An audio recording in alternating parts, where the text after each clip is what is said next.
뉴욕 맨해튼 브로드 스트리트, 세계금융 권력의 심장부입니다. 수백 층짜리 유리 마철로 안에서 초단위로 수조원이 오가고 전 세계의 주가와 금리와 환율이 이곳 사람들의 송긋 하나의 요동치입니다. 이 거리를 걷는 사람들에겐 한 가지 공통점이 있습니다. 그들은 결코 먼저 고개를 숙이지 않는다는 것입니다. 아이비리그 졸업장과 수억 원짜리 연봉을 등에 업은 이 엘리트들에게 세상은 언제나 자신들을 향해 먼저 굽혀져 왔으니까요. 점심 한 끼에 수십만 원짜리 레스토랑을 들락거리고 주말엔 개인 전용기를 타고 유럽으로 날아가는 그들의 일상에서 저 멀리 동아시아의 한 지방 도시 따위는 애초에 지도에도 없는 곳이었습니다. 그런데 바로 지금 이 순간 그 오만한 월스트리트의 엘리트들이 수백만 원짜리 정장을 빼입고 인천공항행 비행기를 탑니다. 14시간의 긴 비행 끝에 김포가 아닌 인천에 내린 그들은 리무진 버스도 택시도 아닌 KTX 탑승구를 향해 발걸음을 옮깁니다. 서울역에서 KTX로 갈아타 남쪽으로 또 남쪽으로 내려갑니다. 창밖으로 한강이 사라지고 도시의 빌딩 숲이 사라지고 드넓은 논밭 풍경이 펼쳐질 무렵 어느 순간 낯선 역 이름이 안내방송으로 울려 퍼집니다. 전주, 목적지는 여의도의 화려한 빌딩 숲이 아닙니다. 강남 테헤란로의 반짝이는 네온 사인도 아닙니다. 한옥마을과 비빔밥과 막걸리로 유명한 그 조용하고 평화로운 도시 전라북도 전주입니다. 파란 눈의 월가 엘리트들이 공손하게 명함을 내밀며 전주의 한 공공기관 건물 앞에서 순서를 기다리는 이 기이하고도 짜릿한 풍경 앞에서 우리는 묻지 않을 수 없습니다. 대체 전주에는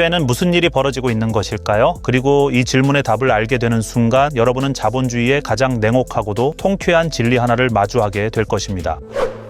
블랙록, 이 이름 석자를 처음 들어보는 분들도 계실 겁니다. 하지만 이 회사가 운용하는 자산의 규모를 들으면 누구나 잠시 멈칫하게 됩니다. 무려 1경 4천조, 이게 얼마나 큰 돈인지 감이 잘 오지 않으시죠? 대한민국 국내 총생산의 수십 배에 달하는 천문학적인 규모입니다. 전 세계 모든 나라의 국내 총생산을 줄 세워도 손에 꼽힐 만한 숫자입니다. 이렇게 생각해 보시면 조금 더 와닿으실 겁니다. 지금 이 순간 여러분이 스마트폰으로 보고 계신 애플, 전 세계에서 가장 비싼 기업 중 하나죠. 그 애플의 주주가 블랙록입니다. 마이크로소프트도, 아마존도, 구글도, 테슬라도, 심지어 삼성전자의 지분도 블랙록의 포트폴리오 안에 들어 있습니다. 전 세계 상장 기업 주식의 상당 부분이 사실상 이 한 회사의 손안에 있다고 해도 과언이 아닌 것입니다. 블랙록의 위력은 숫자에서만 나오는 것이 아닙니다. 이 회사의 최고 경영자 레리 핑크가 매년 초 발표하는 연례 서한은 전 세계 최고 경영자들의 필독서가 된 지 이미 오래입니다. 환경과 지배구조에 투자하라, 단기 수익보다 장기 가치를 추구하라, 레리 핑크의 서한 한 통이 글로벌 기업들의 경영 전략을 바꾸고 이사회의 의제를 뒤흔듭니다. 미국 연방준비제도조차 코로나 팬데믹 당시 채권 시장 안정화 작업을 블랙록에 맡겼습니다. 미국 정부가 블랙록에 손을 내민 것입니다. 이쯤 되면 황제라는 단어도 부족하게 느껴지죠. 이들은 현대 자본주의 시스템 그 자체라고 불러도 틀리지 않습니다. 그 황제가 2026년 3월 전주시 만성동에 사무소를 열었습니다. 전주 KTX역에서 차로 채 10분도 안 걸리는 전북 혁신도시 한복판에 세계 최대 자산운용사의 간판이 내걸린 것입니다. 그리고 같은 날 국민연금공단과 전략적 제휴협약을 체결했습니다. 먼저 연락을 해온 것은 블랙록 쪽이었습니다. 먼저 비행기를 탄 것도 블랙록이었습니다. 먼저 손을 내밀고 먼저 고개를 숙인 것도 블랙록이었습니다. 권력의 방향이 어디를 향하고 있는지 이 장면 하나가 모든 것을 설명해 줍니다. 그런데 블랙록만이 아닙니다. 세계 최고의 투자은행 골드만삭스 역시 전주 사무소 개설과 한국 법인 설립을 적극적으로 추진하고 있습니다. 독일 최대 자산운용사 알리안츠는 이미 전북 혁신도시에 둥지를 틀었고 BNY 멜론을 비롯한 수많은 글로벌 금융하우스들이 줄줄이 전주행을 선택하고 있습니다. 인류 역사상 가장 많은 돈을 굴려온 기관들이 경쟁하듯 전주행 KTX에 몸을 싣고 있는 것입니다. 도대체 왜일까요? 이들을 전주로 불러들인 진짜 이유는 무엇일까요? 진짜 무서운 진실은 이 다음입니다.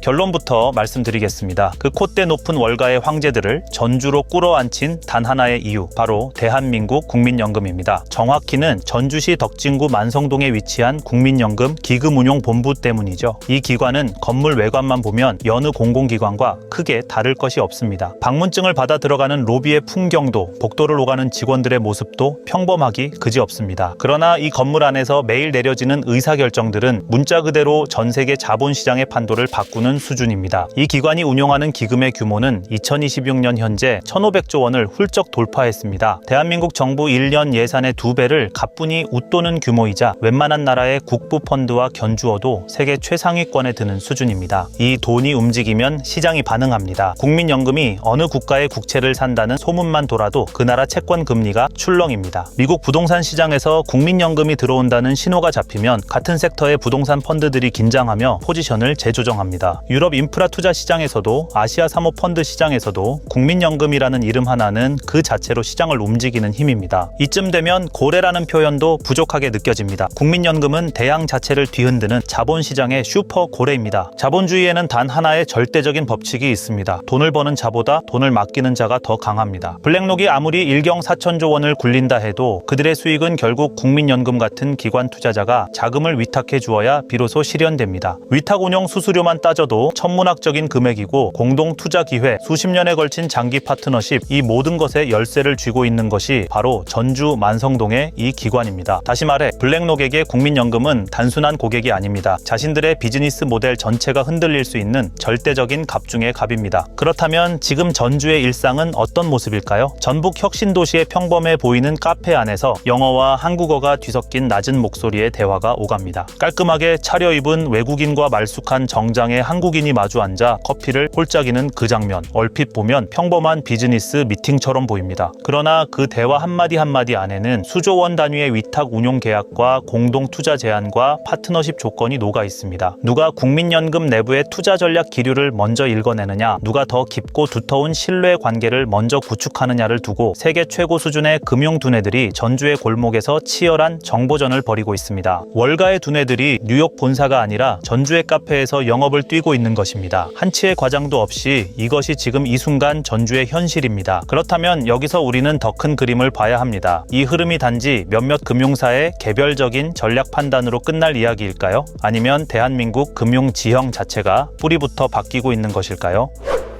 역사적으로 금융 중심지는 언제나 화려한 마천루와 함께 탄생한 것처럼 보입니다. 런던의 시티, 뉴욕의 월스트리트, 홍콩의 센트럴, 싱가포르의 마리나베이, 이 이름들을 들으면 자연스럽게 반짝이는 유리 건물과 고급 양복 차림의 군중, 그리고 세련된 금융 문화가 떠오르죠. 그런데 우리는 흔히 여기서 착각을 합니다. 건물이 먼저 생겨서 돈이 모인 게 아닙니다. 진짜 큰 돈이 먼저 모였고 그 돈을 따라 건물과 사람과 인프라가 뒤따라온 것입니다. 도시가 금융 중심지를 만드는 것이 아니라 돈이 금융 중심지를 만드는 것입니다. 자본에는 중력이 있습니다. 그리고 그 중력은 지리적 조건이나 도시의 역사적 명성 따위보다 훨씬 강하고 훨씬 집요하며 훨씬 냉혹합니다. 지금 전주에서는 바로 그 자본의 중력 법칙이 작동하기 시작했습니다. 외국계 자본만이 아닙니다. 국내 5대 금융 지주사들 역시 전북 혁신도시로 발걸음을 옮기고 있습니다. 신한금융그룹은 전북 거점 확대에 본격적으로 나섰고 KB금융그룹은 대규모 금융타운 조성 계획을 추진 중에 있습니다. 하나금융, 우리금융, NH농협금융까지 국내 굴지의 금융그룹들이 너도나도 전북으로 시선을 돌리고 있는 것입니다. 이들이 전북으로 향하는 이유는 단순한 정책적 혜택이나 세제 인센티브만으로 설명되지 않습니다. 1600조짜리 슈퍼고래의 옆자리를 가장 먼저 선점해야 한다는 생존이 걸린 냉정한 시장 논리가 이 거대한 자본들을 이 도시로 끌어당기고 있는 것입니다. 이달 기준 전북에서 운영 중인 국내외 금융기관은 21곳을 넘어섰습니다. 단 몇 년 전만 해도 누구도 상상하기 어려운 숫자였습니다. 정부도 이 흐름을 명확하게 읽고 있습니다. 전북 혁신도시를 서울, 부산에 이은 대한민국 제3의 글로벌 자산운용 금융중심지로 공식 육성하겠다는 청사진이 이제 구체적인 정책으로 구현되고 있습니다. 자산운용 특화형 금융 클러스터, 해외 기관 투자자 유치 허브, 글로벌 대체 투자 전문 인력 양성 프로그램, 이 모든 구상의 정중앙에 전주가 자리하고 있는 것입니다. 물론 갈 길은 여전히 멉니다. 서울이나 부산과 비교했을 때의 도시 인프라 격차, 금융 전문 인력의 생태계 구축, 국제적 접근성 개선, 해결해야 할 현실적인 과제들이 적지 않은 것도 사실이죠. 그러나 결정적으로 중요한 사실이 하나 있습니다. 이 흐름은 정부가 인위적으로 만들어낸 것이 아니라는 점입니다. 블랙록은 보조금 때문에 전주에 온 것이 아닙니다. 골드만삭스도 정책 권유 때문에 KTX를 탄 것이 아닙니다. 그들이 움직인 이유는 단 하나, 거기에 진짜 돈이 있기 때문입니다. 돈이 있는 곳으로 돈이 몰리는 자본의 중력, 그것이 전주를 송두리째 바꾸고 있는 진짜 힘입니다. 다시 처음으로 돌아가 봅시다. 수백만 원짜리 정장을 입고 KTX에 몸을 실은 월가의 엘리트들. 공손하게 명함을 두 손으로 내밀며 전주 혁신도시의 건물 앞에서 자기 차례를 기다리는 파란 눈의 금융인들. 불과 몇 년 전이었다면 아무도 믿지 않았을 이 장면이 지금 이 순간 현실이 되고 있습니다. 이것은 결코 단순한 해프닝이 아닙니다. 이 장면들은 대한민국이 수십 년 동안 국민 한 사람 한 사람이 월급에서 조금씩 떼어낸 돈이 차곡차곡 쌓이고 쌓여 마침내 세계 금융 권력의 판세를 뒤흔들 만한 크기에 도달했다는 뼈저리고도 묵직한 증거입니다. 우리가 매달 잊고 지내던 그 연금 보험료가 월가의 황제들을 전주로 불러 고개 숙이게 만들고 있는 것입니다. 돈은 언제나 진실을 말합니다. 어떤 수사보다 정직하고 어떤 통계보다 냉혹합니다. 그리고 지금 돈은 전주를 향해 흐르고 있습니다. 경제의 물줄기가 어디로 향하는지, 자본의 나침반이 무엇을 가리키는지 이 서늘하고도 거대한 변화를 두 눈 크게 뜨고 직시하시길 바랍니다. 거대한 지각 변동은 언제나 가장 조용한 곳에서 가장 먼저 시작되기 때문입니다. 지금까지 인사이트랩이었습니다.